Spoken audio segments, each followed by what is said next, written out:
भाई आप किसी दुकान पर गए, फॉर एग्जांपल आपने कोई गाड़ी बुक करी है ना, आप थार लेने के लिए गए और आपने बुक कर दी गाड़ी आपको पड़ रही है ऑन रोड 16 लाख रुपए और कंफर्म हो गई, पेपर साइन कर दिए, एडवांस 5 लाख दिया है और आपको अगले महीने डिलीवरी लेनी है।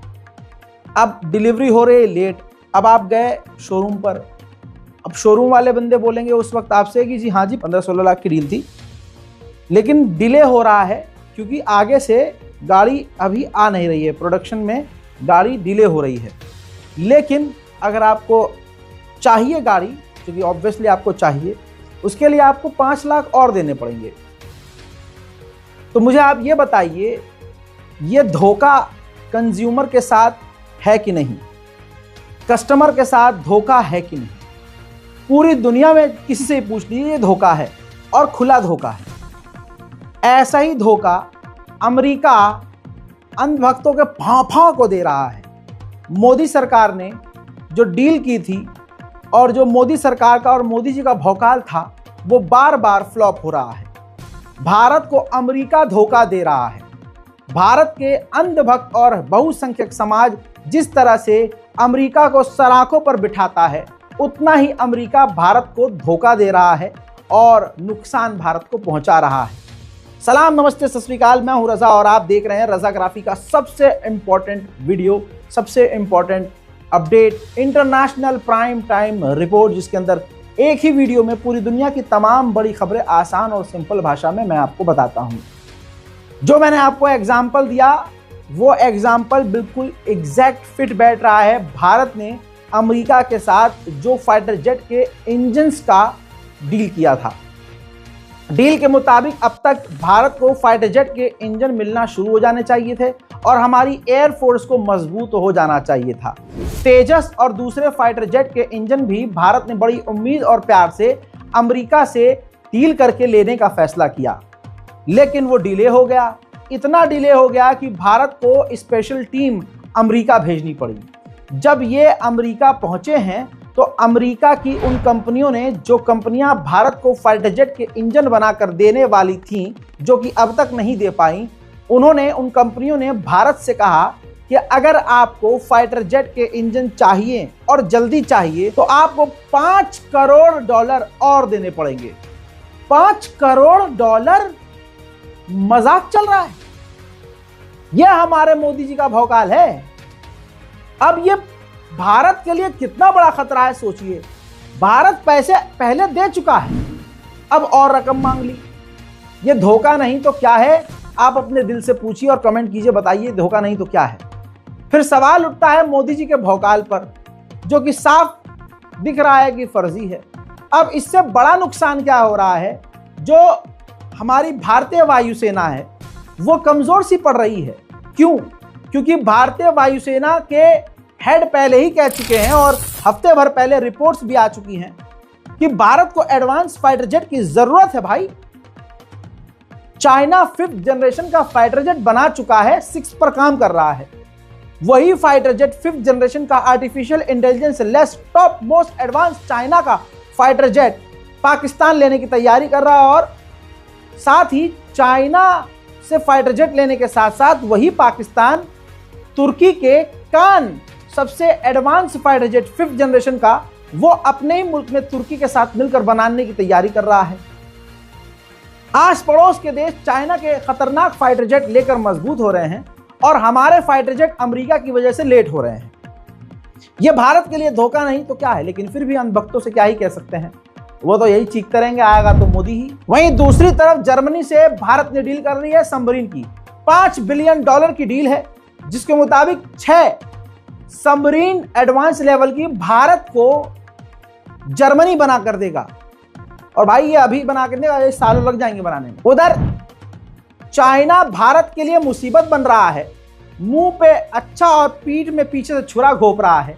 जहां पर मोदी सरकार को लाल आंख दिखानी चाहिए और उसको कड़े लफ्जों में जवाब देना चाहिए, जवाब देने के बजाय उल्टा भारत की एक बड़ी डेलीगेशन जो है चाइना पहुंचने वाली है चीन से नॉर्मलाइजेशन के लिए। बात करने के लिए। मैं बोलता हूं तो बुरा लग जाता है लोगों को कि ये तो पाकिस्तान की तारीफ कर रहा है, ये तो नेपाल की तारीफ कर रहा। भाई मैं अपनी गवर्नमेंट की फेल्योर की बात करता हूं। मुल्क के खिलाफ तौबा तौबा बात नहीं करते हम। कोई मुसलमान मुल्क के खिलाफ नहीं, मुसलमान पिट इसलिए जाता है कि मुसलमान सीधी साफ बात कर देता है। सोचिए, मैंने कहा था बांग्लादेश कितना खतरनाक हो गया है हमारे लिए, तो लोग नहीं मान रहे थे।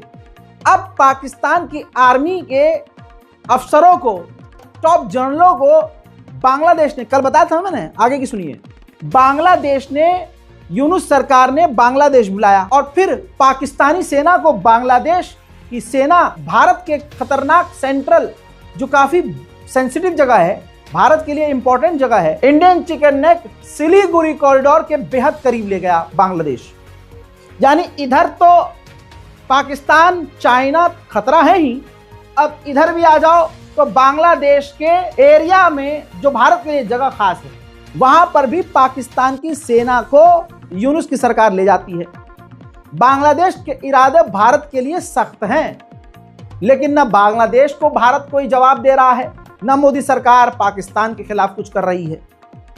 तो यहां पता चलता है कि शेर असली वाला है या शेर मिट्टी वाला। बांग्लादेश की यूनुस सरकार ने कहा है कि जो शेख हसीना का कार्यकाल था उसमें जितनी चीजें बताई गई कि हमने ये विकास किया, हमने ये बना दिया, ये कर दिया, वो सब फर्जी था। ऐसा कुछ नहीं हुआ है शेख हसीना की सरकार में, बल्कि देश हमारा लुटा है, पिटा है। मुसलमानों की नफरत किसी इंसान को महान नहीं बल्कि गुंडा, मवाली और क्रिमिनल बना देती है। इस खबर से साबित हो रहा है। मेरे दोस्तों, बेल्जियम की पुलिस ने एक 14 साल के बच्चे को गिरफ्तार किया है जो बेल्जियम की एक मस्जिद के ऊपर बम से हमला करने वाला था। सवाल यह है कि अब उसके पास बम कहां से आता, सवाल यह है कि उसके पीछे कौन था। लेकिन एक बात तो क्लियर है, मुसलमानों से नफरत की इंतहा पार हो चुकी है। उधर मेरे दोस्तों, फ्रांस की 7 से 8 फैमिलीज ने टिकटॉक के ऊपर केस दर्ज किया है, क्योंकि टिकटॉक के वजह से, और शायद टिकटॉक उनका बैन हो गया, डिलीट हो गया, कुछ हो गया, जो भी वजह थी, लेकिन टिकटॉक की ही वजह से उनके बच्चों ने सुसाइड कर लिया। उधर पाकिस्तान की गवर्नमेंट बड़ा खेल खेल गई है। पाकिस्तान ने एलन मस्क को कहा है कि अगर आप चाहते हैं कि आपके स्टारलिंक को हम अपने मुल्क में अप्रूव करें, लॉन्च कर दें और परमिशन दे दें, तो आपको माफी मांगनी पड़ेगी जो भी आज तक आपने पाकिस्तान के खिलाफ बयानबाजियां की हैं उनके लिए। हजरात, हम अपने मुल्क में तानाशाही की बात करते हैं, लेकिन पाकिस्तान की गवर्नमेंट की तानाशाही पार हो चुकी है, इतनी खतरनाक कि किसी ने ख्वाब में भी न सोचा हो।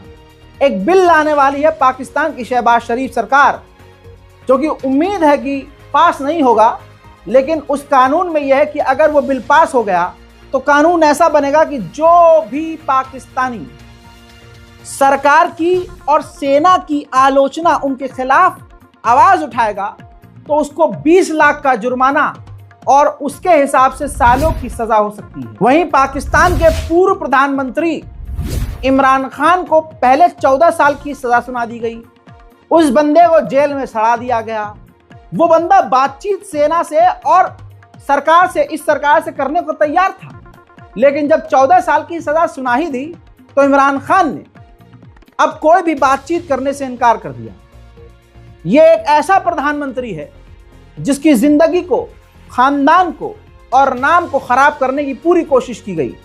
पाकिस्तान की सरकार का जो रवैया है इमरान खान के खिलाफ, वो किसी दहशतगर्द आतंकी संगठन से अलग नहीं है। जहां अमेरिका चीन से बात करने के ड्रामे कर रहा है, वहीं फिलीपींस के एरिया में ही किसी अननोन लोकेशन पर टाइफून मिसाइल, जो खतरनाक मिसाइल है अमेरिका की, उसको चीन के खिलाफ तैनात कर दिया है। उधर चाइना दिन प दिन, हर दिन एक नया हथियार दिखा रहा है।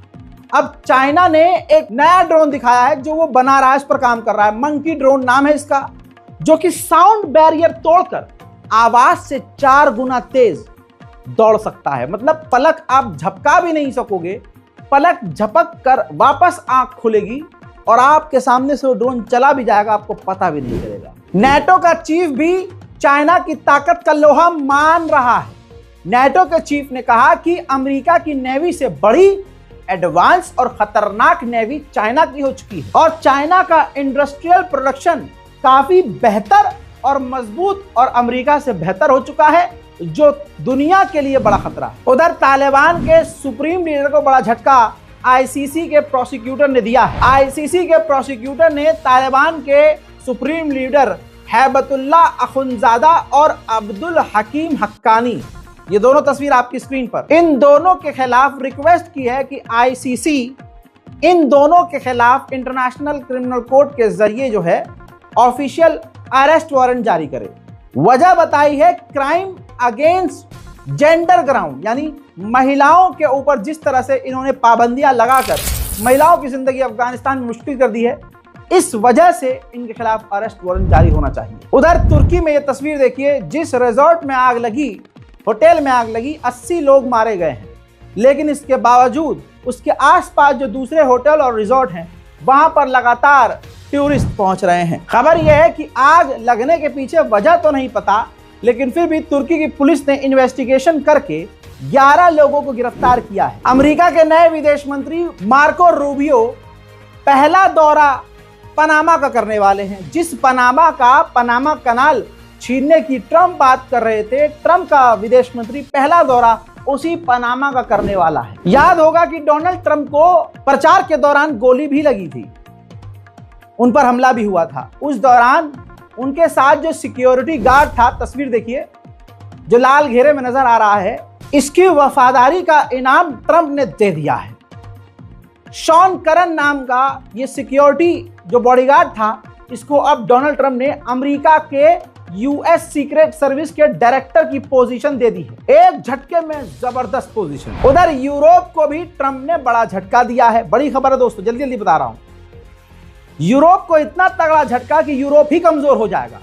पूरे यूरोप में अमेरिका की फौज तैनात है और अमेरिका के डोनाल्ड ट्रंप जो राष्ट्रपति हैं, अब वो यूरोप से 20% अमेरिकी फौजियों को निकालने वाले हैं, वापस बुलाने वाले हैं। वहीं मेरे दोस्तों, यूरोप को तो देख लिया आपने, झटका लग गया। डोनाल्ड ट्रंप ने नाटो की भी कमर तोड़ने का शायद फैसला ले लिया है। डोनाल्ड ट्रंप ने कहा कि मुझे नहीं लगता कि हमें नाटो पर कोई पैसा खर्च करने की जरूरत है। हजरात मोहतरम, उधर डोनाल्ड ट्रंप ने चाइना का लोहा मानते हुए रिपीट किया है कि मुझे यकीन है कि चाइना रूस और यूक्रेन की जंग रुकवाएगा, क्योंकि रशिया के अंदर और वैसे यूक्रेन पर भी इस जंग में चीन की काफी गहरी पकड़ है। Hopefully China can help us stop the war with, in particular, Russia, Ukraine. They have a great deal of power over that situation. And we'll work with them. And I mentioned that with during our phone conversation with President Xi. And hopefully we could work together and get that stopped. We'd like. उधर Donald Trump ने Europe को एक बार बड़ा झटका दिया फिर से और कहा कि यूरोप के देश हमारे मुल्क में, अमेरिका में, अपने खूब प्रोडक्ट बिना किसी रोक टोक के बेचते हैं और हमारी तरफ से उन्हें सपोर्ट भी मिलता रहा है।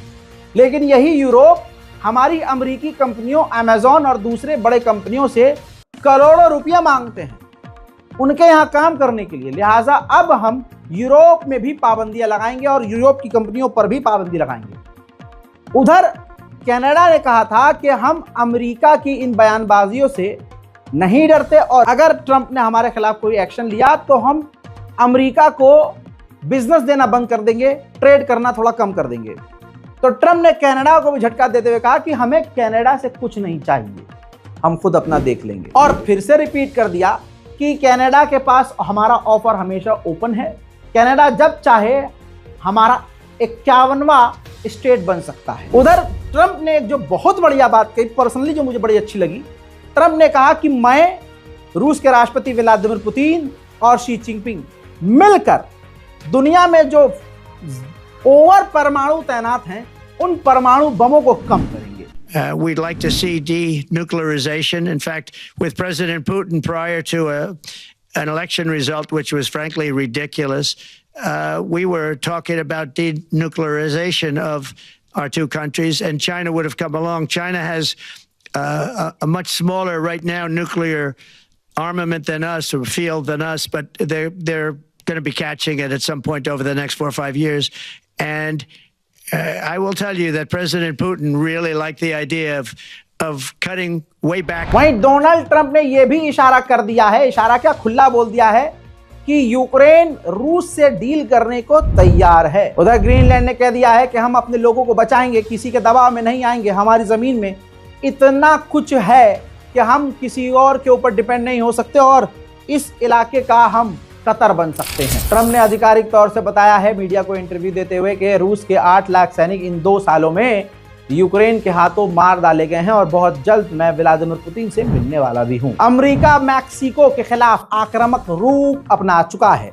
मैक्सिको के बॉर्डर पर अमेरिका ने 10,000 फौजी तैनात कर दिए हैं, साथ ही फाइटर जेट भी तैनात कर दिए हैं। उधर डोनाल्ड ट्रंप को कोर्ट से बड़ा झटका लगा है और ट्रंप के फैसले को बदल दिया है, पलट दिया है। ट्रंप ने फैसला किया था, सुनाया था कि जो भी बच्चा यहाँ पैदा हो रहा है घुसपैठियों के जरिए, जो गैर संवैधानिक तरीके से यहाँ आकर बसे हुए हैं और उनका बच्चा पैदा हो रहा है और बड़े आराम से उनको अमेरिका की नागरिकता मिल जाती है, उनको नागरिकता नहीं मिलेगी। अमेरिका के कोर्ट ने डोनाल्ड ट्रंप के इस फैसले को गैर संवैधानिक, असंवैधानिक बताया और इस फैसले पर रोक लगा दी है। हजरात, आड़ भक्तों की बेचैनी देखिए अमेरिका की नागरिकता पाने के लिए। यहाँ मुसलमानों को गरियाया जाता है और पाकिस्तान भेजने की बात की जाती है और कहा जाता है कि भारत बहुत तरक्की कर चुका है। तो आड़ भक्त अमेरिका से वापस क्यों नहीं आ रहे हैं? तमाम आड़ भक्तों को, खासकर मुसलमानों को तो छोड़ दो, मुसलमानों को तो वैसे ही तुम निकालना चाहते हो, तो हिंदू समुदाय के लोगों को स्पेशली वापस मोदी सरकार को बुलाना चाहिए कि भाई सरकारी नौकरी देंगे तुम्हें हम। लेकिन वो जानते हैं, विदेश में रहने वाले भारतीय हिंदू जानते हैं कि मोदी सिर्फ और सिर्फ एक झूठ है, उनके वादे सिर्फ एक झूठ है। तो आपको पता है क्या हुआ है? 20 फरवरी डेडलाइन थी अमेरिका में कि अगर 20 फरवरी के बाद अगर किसी के यहाँ बच्चा हो रहा है, किसी को बच्चा पैदा हो रहा है, तो उसको नागरिकता नहीं मिलेगी। 20 फरवरी से पहले अगर किसी का बच्चा हो भी जाता है माइग्रेंट का, तो भाई उसको अमेरिका की नागरिकता मिल जाएगी। ये एक सिस्टम बनाया था। तो आपको पता है भारतीयों समेत दूसरे और लोगों ने क्या किया है? खासकर मैं तो भारत की बात करूंगा। भारतीय कपल्स, जो महिलाएं भारतीय अमेरिका में जाकर रह रही थी और प्रेग्नेंट थी, जिनके पेट में भी सिर्फ 7 महीने का बच्चा था, उन्होंने ऑपरेशन करके बच्चा निकलवा लिया कि पैदाइश इस डेट से पहले हो जाए और हमारे बच्चे को नागरिकता मिल जाए। भारत से इतनी नफरत हम भक्तों, इतनी नफरत। आगे नहीं बोलेंगे, बाकी तो सब दुनिया वाले समझ ही गए हैं। नॉर्थ कोरिया की MLRS मिसाइलें जो नॉर्मल ट्रांसपोर्ट ट्रकों के अंदर हैं, वो रशिया की सड़कों पर दौड़ती हुई पाई गई हैं। यानी और हथियार नॉर्थ कोरिया ने रूस को दे दिए। उधर पोलैंड के राष्ट्रपति ने कहा कि मैं चाहता हूं कि रशिया भीख मांगे यूक्रेन और उसके साथियों से, तब कोई deal. Stop imperial ambitions of the Russian elites, which are absolutely visible now. If you look at Russian aggression against Ukraine, if you look at the language they have in Kremlin, in Russian elites, if you watch Russian TV, if you see the amount and the tongues of Russian propaganda, you see what's the real. NATO के chief ने कहा कि पूरा Europe पूरा पैसा भरेगा जो हथियार दिए जा रहे हैं अमेरिका के द्वारा यूक्रेन को। यानी अमेरिका यूक्रेन को पैसा और हथियार देता रहे, हम चंदा इकट्ठा करके अमेरिका को भरपाई करते रहेंगे। यूक्रेन को सैनिकों की कमी इतनी हो रही है, ये तस्वीर देखिए, यूक्रेन के नागरिकों को सड़कों से यूक्रेन की सेना जबरदस्ती मार पीट कर, घसीट कर सेना में शामिल करने के लिए ले जा रही है। हालात खराब हैं। अंतर्राष्ट्रीय प्राइम टाइम रिपोर्ट में पूरी दुनिया की खबरें मैंने कवर करी हैं। आपसे गुजारिश है इस रिपोर्ट को शेयर कीजिएगा और अपनी राय कमेंट में जरूर लिखिएगा। अगर आपने चैनल सब्सक्राइब नहीं किया है तो इतनी मेहनत करते हैं हम, बोलते बोलते वोकल कॉर्ड्स में सूजन हो चुकी है, खबर फिर भी आप तक रुकती नहीं है, आती जरूर है। तो कम से कम इतना रहम कीजिए कि चैनल को सब्सक्राइब कीजिए। जय हिंद।